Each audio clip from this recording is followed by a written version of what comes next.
Episode की शुरुआत में दिखाया जाता है कि डॉक्टर ही वापस जाने के लिए अपनी पैकिंग करता है। वो जैसे ही कमरे से बाहर निकलता है वो देखता है कि नर्स का बेटा बाहर बैठा होता है। तभी वो सीन वेलअप देते हुए कहता है कि मैं तुमसे माफी चाहता हूँ, मैं तुम्हारे लिए कोई गिफ्ट नहीं ला पाया, इसलिए मैं तुम्हें कुछ पैसे दे रहा हूँ, तुम्हें जो अच्छा लगे तुम खरीद सकते हो। डॉक्टर इसे कहता है कि तुम बहुत अच्छे लड़के हो, इसलिए तुम्हें सब पसंद करते हैं।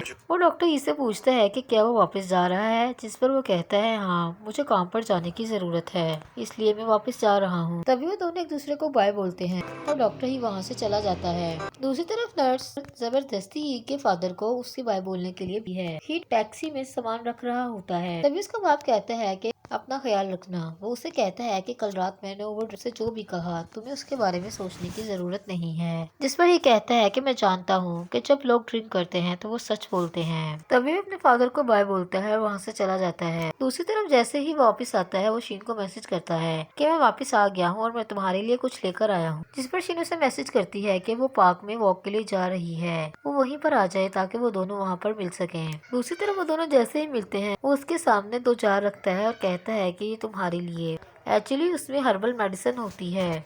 तभी वो उसे एक एनवेलप देते हुए कहता है कि शाया ने मुझे सब कुछ बता दिया, इसलिए मुझे लगता है कि तुम्हें इसकी जरूरत है। शीन जैसे ही एनवेलप को ओपन करती है उसमें से एक पेज निकलता है जिस पर लिखा होता है। डॉक्टर ही शीन से पूछता है कि वो क्या सोच रही है, जिस पर वो रिप्लाई करती है कि मैं सोच रही हूँ कि तुमने मुझ पर गुस्सा क्यों नहीं किया। डॉक्टर ही शीन से कहता है कि मुझे लगता है कि इंसान को अपने बारे में गलतफहमी नहीं रखनी चाहिए। वो कहता है कि हमें नहीं सोचना चाहिए कि हमारी कोई वैल्यू नहीं है या फिर हम इम्पोर्टेंट नहीं है। वो शीन से कहता है कि तुम अपने रिलेशनशिप की वजह से हर्ट थी, अपने आप से प्यार करो, ये सबसे इम्पोर्टेंट चीज है। वो शीन से कहता है कि तुम्हें अपने माइंड को क्लियर रखने की जरूरत है, जिस पर शीन की आंखों में आंसू आ जाते हैं। दूसरी तरफ शीन के फ्रेंड शाया और लिन वापस आ जाते हैं और वो तीनों आपस में बबल टी एंजॉय करने लगते हैं। जिस पर शीन कहती है कि आज की सेलिब्रेशन हम तीनों के दोबारा मिलने की खुशी में है। तभी वो अपने फ्रेंड्स को अपनी मेल के बारे में बताती है, जिस पर उसे कंग्रेचुलेशन बोलते हैं और कहते हैं कि फाइनली तुम अपने ख्वाबों को पूरा करने वाली हो। तभी लिन उससे पूछता है कि तुम्हारा जाने का प्लान कब का है।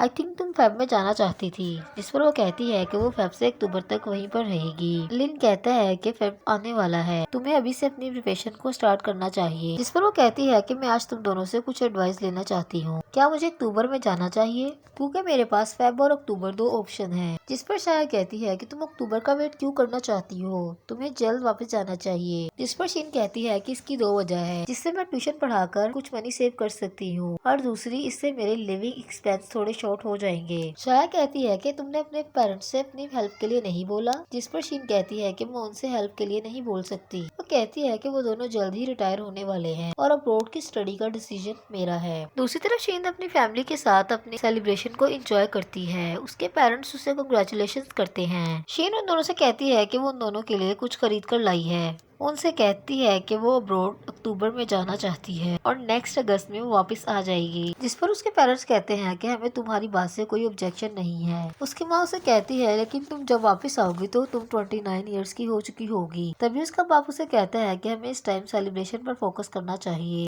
और तभी वो लोग अपनी ड्रिंक को एंजॉय करते हैं। दूसरी तरफ शीन अपने रूम में आती है और सोचने लगती है कि क्या उसे डॉक्टर ही को बताना चाहिए। तभी वो बार बार अपने फोन पर मैसेज टाइप करती है और उसे डिलीट करती है। वो सोचने लगती है कि वो एक्चुअल में चाहती क्या है। जैसे ही वो फोन उठाती है वो देखती है कि डॉक्टर ही टाइपिंग कर रहे होते हैं और टाइपिंग करते करते दोबारा से रुक जाते हैं। तभी वो सोचने लगती है, कहने लगती है कि तुम्हें जो मुझे कहना चाहिए वो कह ही देते।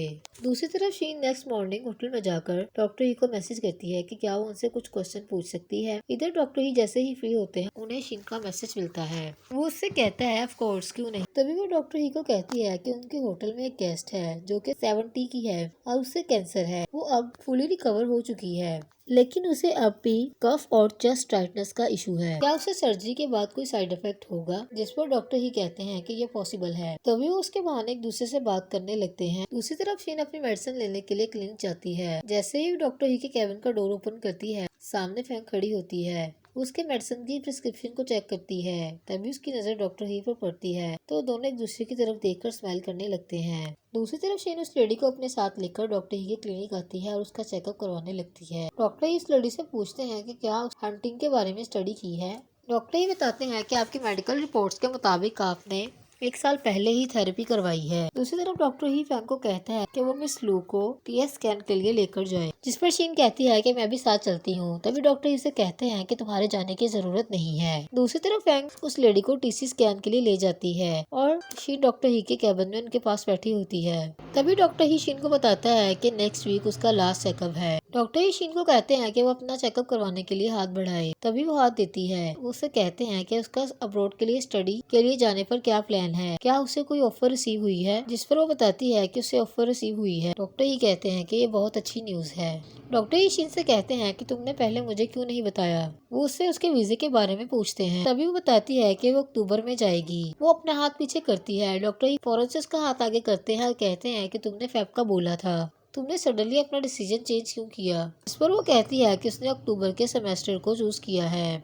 दूसरी तरफ शीन उस लेडी को उसकी मेडिकल प्रिस्क्रिप्शन चेक करवाती है और कहती है कि उसकी मेडिसिन उसे होटल में डिलीवर्ड हो जाएगी। वो उसे बताती है कि उसे हर हफ्ते चेकअप के लिए आना होगा। तभी वो लेडी शीन से पूछती है कि उसका डॉक्टर ही के साथ क्या रिलेशनशिप है, जिस पर शीन बताती है कि वो सिर्फ अच्छे दोस्त हैं। जिस पर मिस लू कहती है कि मुझे ऐसा नहीं लगता। उसे कहती है कि मैं तुम्हारी प्राइवेसी को लीक नहीं करना चाहती, लेकिन जो मुझे फील हुआ मैंने वही बोला है। वो उससे कहती है कि डॉक्टर ही उसकी बहुत परवाह करता है। वो उससे कहती है कि उसे अपने दिल की सुननी चाहिए। दूसरी तरफ शीन फ्लैशबैक में डॉक्टर ही की कई भी बातों को याद करने लगती है। जब वो उसे कहता है कि वो जानता है कि वो अपने प्रीवियस रिलेशनशिप की वजह से काफी हर्ट है और उसे ऐसा फील होता है कि वो जल्द ही अपने आप को हील कर लेगी। दूसरी तरफ डॉक्टर ही जब अपने कैबिन में जाता है वो शीन को मैसेज करने लगता है। तभी वो सोचता है कि क्या ये बहुत जल्दी नहीं है। डॉक्टर उसे मैसेज करता है कि क्या वो रेड बीन्स ले रही है। दूसरी तरफ शीन के फादर डॉक्टर ही की दी हुई प्रिस्क्रिप्शन के अकॉर्डिंग उसके लिए रेड बीन्स का सूप रेडी करते हैं। शीन अपने पेरेंट्स को बताती है कि उसने कल रात बहुत अच्छी नींद ली है। तभी उसके फादर उसको सूप सर्व करते हैं। तभी वो डॉक्टर ही का मैसेज सेंड करती है और उसे रेड बीन सूप बॉल की पिक सेंड करती है। तभी वो दोनों एक दूसरे को कैट का स्टिकर सेंड करते हैं और हंसने लगते हैं।